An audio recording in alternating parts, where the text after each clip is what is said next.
चुप चापे अभी है छोड़ा हमारा मोहल्ला रे,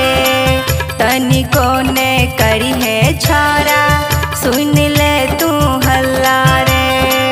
सुन ले तू हल्ला रे। पिछला तू गेट अपन रखी है तू खुला गे, ओही तार रंग बहुत हर दुनु रसगुल्ला गे। ऊपर तुम डाली है रंग संभाल के, डाल बहु जब अपन मोट पिचकारिया, जे तो सामान तोहर डाल बहु जब अपन मोट पिचकारिया,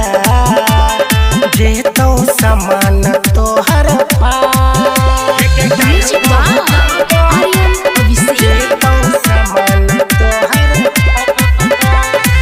मुन्ने राजा कस के हमरा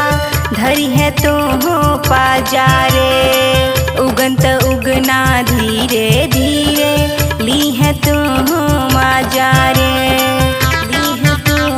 माजा रे।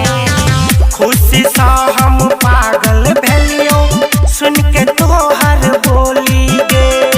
मूड पूरा बनल छो हमरो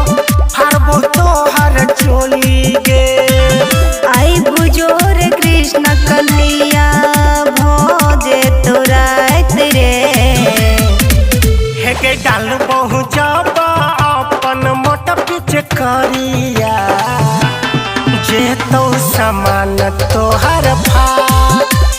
डाल बहु जब अपन मोट पिचकारिया, जे तो सामान तोहर